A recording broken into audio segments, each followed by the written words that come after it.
All right, Shalom. I want to give all the praise, honor, and glory to Yahweh Bahasham, Yahweh Shai Bahasham, Rakakwadash. Double honors to the apostles and elders of Great Millstone who taught me this truth. And double salutations to all you Akim out there laboring, the house of David, the elect, that's pushing this word with all truth, righteousness, and sincerity. Shalom to you, brothers, and shalom to the elect. I'm back with another quick lesson through the Holy Spirit, the Rakakwadash. And jumping right into this article here, this is from the wallstreetjournal.com. The headline, it reads, Migrants prepare for mass deportation. It says, should I kiss my husband goodbye? It says, Trump has always talked tough on the border, but many immigration lawyers and civil rights activists say this time feels different. So what we're about to see, as we told you before, all right, you're getting ready to see these devils show their horns. Okay, they're getting ready to show you Israelites how they really feel about you. Okay, you're not going to, pretty much he's not going to show any mercy, okay, to you tribes, and specifically dealing with the Northern Kingdom, man, because this controversy that's surrounding, mass deportation, you're talking about over what, like 20 million people.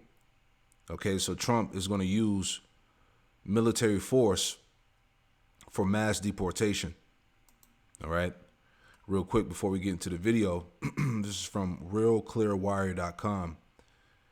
The header, it reads, it says, yes, the president can deploy troops to enforce immigration law. All right. Basically martial law, man. Okay. He can deploy military troops to use force. Okay. Because you think about it, man. All right. 20 million people. All right. They're planning to deport out of the United States. So you think that's going to go peacefully? Okay, this is a time like no other, as the scriptures say. All right. But reading this real quick, again, it says, yes, the president can deploy troops to enforce immigration law. Okay, he has the power to do it. It says, President-elect Trump's confirmation last month on his plan to deploy military assets for immigration enforcement sparked a constitutional debate. Legal scholars and commenters quickly declared such action forbidden by long-standing prohibitions on military involvement in domestic law enforcement. But this conventional wisdom misreads both the letter and spirit of American law, because we're coming into the time where, American law, the Constitution is going to be thrown out the goddamn window. All right, we're moving into lawless times. Okay, it says, but this conventional wisdom misreads both the letter and the spirit of American law. A careful examination of a pair of long-standing statutes reveals military support for immigration enforcement is permissible. Okay, it says the issues hinge on two 19th century laws, the Posse Comitatus Act of 1878 and the Insurrection Act of 1807. When properly understood, both allow the president to use active duty military forces, right? Both allow the president to use active duty military forces to support the deportation of illegal immigrants, all right? So you're talking about over 20 million people that these devils plan on getting rid of. Okay, this shit is going to be chaotic, man. All right, you better believe it. It says, reading the last part here, it says, Posse Comitatus, a firewall between the military and law enforcement. It says, since our nation's founding, Americans have been weary of standing armies and their role in civilian affairs. Concerns about military involvement in domestic law enforcement dates back to colonial experiences under British rule, particularly the quartering of British troops in civilian homes. All right, this is nothing new. All right, it says, and they're used to enforce British law. The experience was so troubling that it influenced several key elements of the Constitution and Bill of Rights. But we're telling you that the times that are coming is that there's not going to be any Constitution or Bill of Rights. There's not going to be any freedom or sovereignty, man. Okay, because once he gets in there, all right, he has the power. He's about to change. He's about to change the game, man. You know, it says, reading on here, it says the Third Amendment ratified in 1791 explicitly prohibits American soldiers from occupying private homes inside the country during peacetime. The Posse Comitatus Act of 1878, informed by a distrust of a large military force employed against the citizenry, codified the separation of military and civilian law enforcement. The act established a firewall between military force and civilian law enforcement. All right, and you can read the rest. But before we grab the video, let's grab some scriptures real quick. Okay, this is because what are we dealing with again? We're dealing with the fact of this devil getting ready to show his horns, how he really feels about you tribes, man. All right. So this is Micah, Micah 2:1. It reads, it says, "Woe to them that devise iniquity and work evil upon their beds. When the morning is light, they practice it because it is in the power of their hand." All right. This man has the power. Okay. When Trump gets in office, when he's officially in office, he's getting ready to pretty much turn America upside down. All right. It says verse 2, "And they covered fields and take them by violence, and houses and take them away. So they oppress a man in his house, even a man in his heritage." And he's getting ready to come down full force upon the these so-called illegal immigrants, these migrants. All right, dealing specifically with the Northern Kingdom. All right, you so-called Latinos, Mexicans, Hispanics, okay, Native American Indians, so on and so forth, man. Okay, they're establishing these decrees to be justified to use pretty much deadly force, if you will. Right? That's how it's going down. You see? Psalms 94 and verse 5, it says, "They break in pieces thy people, O Lord, Yahweh Shem Yahushai, and afflict thy heritage. They slay the widow and the stranger and murder the fatherless." You see that? This is what Esau does. "Yet they say, the Lord, Yahweh Shem Yahushai, shall not see, neither shall the power of Jacob regard it." Exactly. That's the mindset of Esau. All right. He's not going to show any type of mercy. I want to get this in the NLT. I'm saying 2 verses. So this is Psalm 94 verse 5 in the NLT. It says, "They crush your people, Lord Yahweh Shem Yahushai, hurting those you claim as your own. They kill widows and foreigners and murder orphans," right? And which is heavy, okay? Because what's going on, right? Let me pull this up. All right, what's going on with these kids that are being snatched up at the borders, that are being kidnapped? All right, you see this? It says, "Incoming borders are Tom Homan unveils third third rail to rescue 300,000 missing kids." How the fuck does 300,000 kids go missing and you don't know where they at? You see what I'm saying? As we read the scripture, they kill widows and foreigners and murder orphans, man. Them kids are getting murdered. They're being snatched up, for rituals, for everything, man. Trafficking. Okay, this place is just completely wicked, man. Right? It says, verse 7, the Lord Yahweh Shem Yahushai isn't looking, they say. And besides, the power of Israel doesn't care. And that's how these Edomites think. But little do they know, they're getting ready to pay dearly. You see? So let's get into the video real quick. All right, as we know that the president can use, pretty much military force to push the immigration laws. All right, so let's get into that.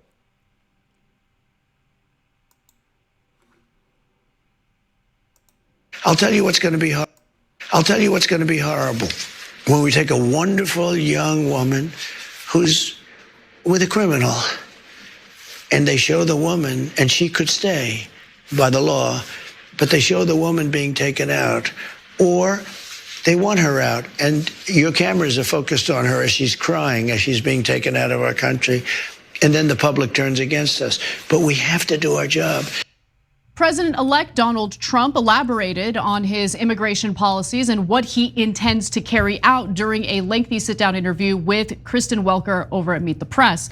And while he seemed to have, zero empathy for most undocumented immigrants in the country, he did say that he wants to work out a deal with Democrats when it comes to some of the undocumented immigrants in the country. Yeah, real quick. So no empathy and no mercy, right? This is James chapter 2, verse 13. It says, for he shall have judgment without mercy that have showed no mercy, right? So this is what we're getting into. All right, this devil is getting ready to show no mercy. Okay? For he shall have judgment without mercy that have showed no mercy, and mercy rejoiceth against judgment. Because at the end of the day, all right, Esau is going to pay regardless. All right? But let's go back to the video. You see? When it comes to some of the undocumented immigrants in the country. We're going to get to those details in just a minute. But before we do, let's hear his take on what should happen when it comes to families with the mixed immigration status. Let's take a look.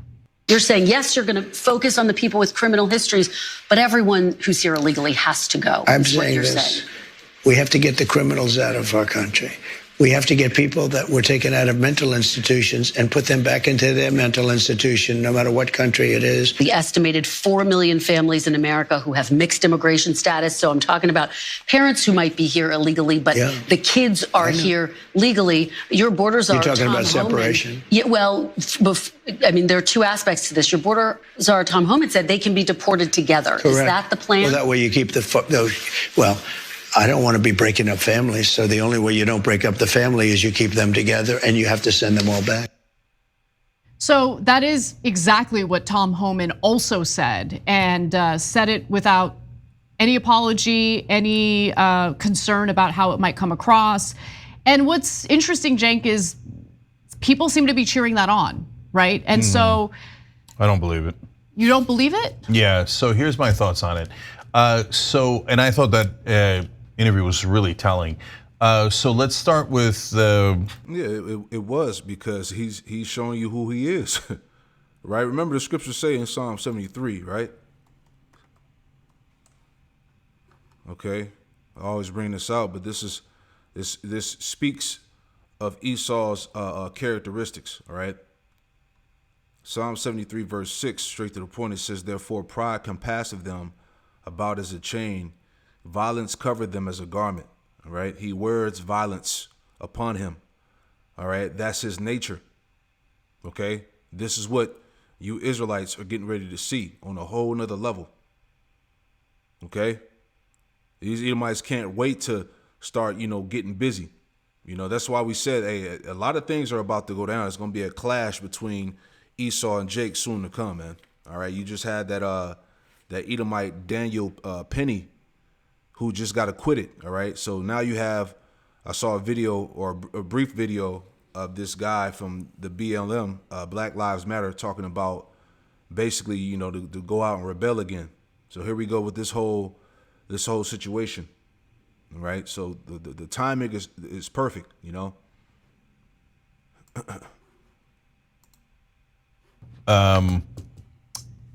Let's start with the bad news and go to the good news. So the bad news is he claims they are really going to try to deport everyone, right? Now, will they be able to do that? No, I don't think they can, right? And nor do I think he's going to actually execute it. In fact, the very first clip we showed you is the most important one. I'm going to come back to it in a second. So are they going to deport people who have criminal convictions but were had served their sentence and are now out in America, but they are undocumented, et cetera. Oh yeah, they're going to definitely deport those guys, right? So, and there's no force on earth that's going to stop them from doing that. So I know that there's people on the left who are getting ready to oppose that. Oh, don't send out the criminals, et cetera. Never going to work, okay? So that's going to happen. And so we'll see where we draw the line on what they mean by criminals, right? And that's a very important distinction. Okay, now then they're gonna move on to the next category, and that's where the rubber's gonna hit the road. So the Homans of the world, he surrounded himself with a lot of very anti-immigrant people, and he himself is very anti-immigrant in that regard, Trump is. So when they go to deport the actual, 12, 13 million, I don't know, however many million is undocumented immigrants, then you're gonna see the pictures that he was alluding to in that first clip of people crying and the backlash, et cetera. Now, do you remember what happened the last time there was backlash? It took a long time. There was a ton of pressure about the kids in cages, but Trump then backed away from that policy because he doesn't like to be unpopular. And so what he was signaling there is, I'm going to try to deport as many people as possible and then see how much the American people howl. And when I think what he's saying is, when he gets in my mind that they're howling too much, I'll know I went too far. Which by the way, means that I don't think that starting maximalists is a good idea, but when they get to a point where we are all uncomfortable, okay, which will be probably relatively quick, we've got to fight back, okay? Yeah, see, and that's gonna be the sedition, as it warned us about in 2nd Ezra, the 15th chapter. All right, everybody's not going to be on board. Everybody's not going to agree to this. All right, you're talking about, deporting whole families. All right, because somebody, whether a wife or a husband, married, somebody that's technically illegal, so the whole family got to go, right? So this shit is going to get crazy, man, as we've been warning you. But 2nd Ezra chapter 15. In verse 14, it says, woe to the world and them that dwell therein, for the sword and the destruction draweth nigh, and one people shall stand up and fight against another, and swords in their hands, right? That's why everybody's bearing arms, buying guns, all right? Because that great clash is getting ready to come amongst these American people. For there should be sedition among men and invading one another, right? We're already talking about Trump using military force to separate families and, get people out their homes, right? It's gonna be invasions. There's gonna be all types of seditions, great rebellion. For there should be sedition among men and invading one another. They should not regard their kings nor princes. In the course of their actions shall stand in their power, right? So people are gonna turn up. Okay, it's gonna be war and chaos out here in these streets of Babylon, America. And a man should desire to go into a city and shall not be able. All right, martial law, lockdowns. For because of their pride, the city shall be troubled, the houses shall be destroyed, and men shall be afraid. All right, a time like no other, man. Because he's looking to see how much people are gonna fight back. He responds, you're right, he responds to how people react to the way he implements policies or carries out policies. And you're right, Jake, he loves validation, he wants to be admired. And look, you can see that as good or bad. There is a positive element to it. Compare that to, let's say, Joe Biden, who sees the majority of the Democratic base incredibly unhappy with the unlimited support toward Israel and what it's doing in Gaza. They didn't care. They didn't care. You see Biden's approval numbers drop consistently, didn't care. As soon as you put the plug in on the Sonic, you're 90. Just let that pass.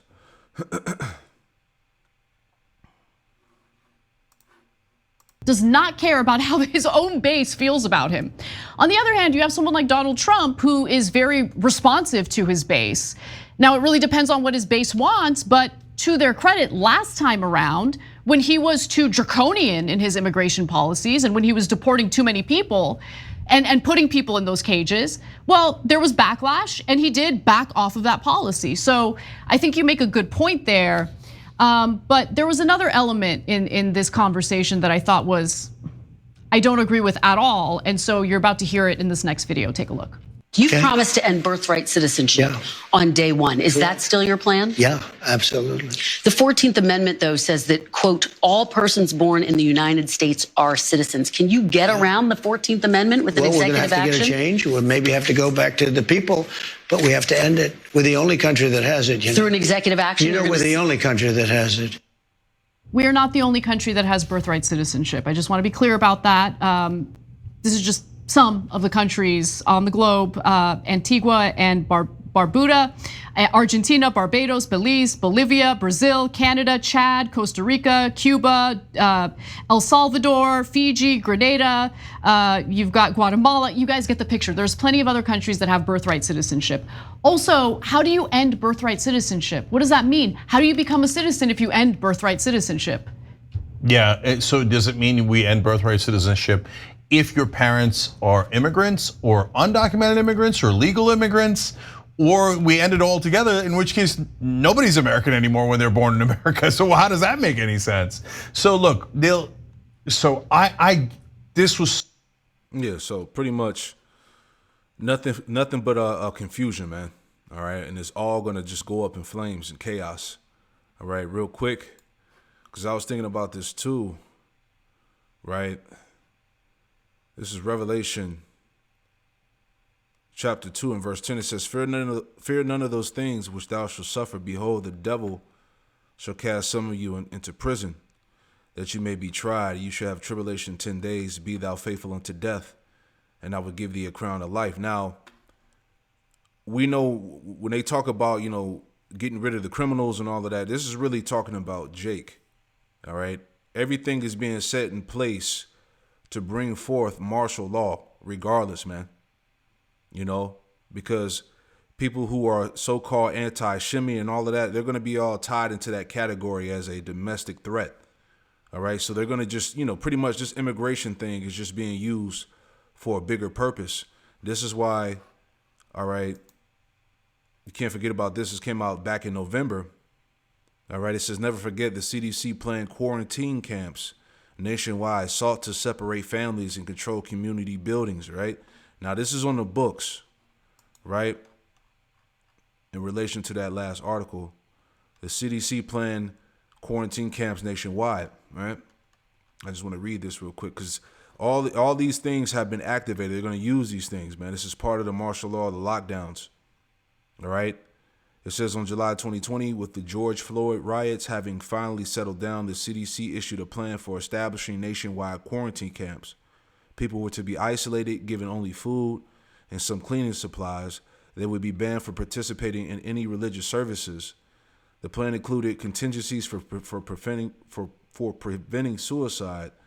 There were no provisions made for any legal appeals or even the right to legal counsel. The plan's authors were unnamed, but included 26 footnotes. It was completely official. The document was only removed about March 26, 2023. During the entire intervening time, the plan survived the CDC's public site with little to no public notice or controversy, right? So people don't even know. All right, they have these so-called re-education centers, these camps ready. So this is all going to be tied into this. This is what we're telling you. There's a bigger purpose behind it all, right? Revelation chapter 3, verse 10, it says, because thou hast kept the word of my patience, I will also keep thee from the hour of temptation, which should come upon all the world to try them that dwell upon the earth. And this, what we're hearing about here is part of that hour of temptation. You're going to have martial law, Jacob's trouble. All right, the C-hip, okay, all those different things, man. All right, food shortages, okay, lawlessness, right? This is the word for temptation. It says enticement to sin, temptation, whether arising from desires or from the outward circumstances. It says adversity, affliction, trouble sent by the Most High in serving to test or prove one's character, faith, and holiness. Temptation, i.e. trial of God by men, all right? You see, so that time is coming, man. It all ties back into this, of what I'm saying here, all right? Let's play a little bit more, and we'll wrap it up. so clarifying this interview. I get what he's doing. So he's setting the two boundaries that are kind of, there's good news and bad news, right? The bad news is depends on how your perspective. So so the boundaries are, he's saying if you're a convicted criminal, you're gone, not negotiable, right? The second thing he's saying is he's giving us hope about the Dreamers, which we're going to talk a little bit more about in a second, that he might actually do a deal about them, which would steal the Democrats' thunder, and it's actually a really great idea, and we would be happy to make sure that we protect the Dreamers. By the way, if I see any left-wing show telling us that we shouldn't protect the Dreamers because it would help Trump, I'm gonna lose it, okay? Yeah, so that's pretty much the point.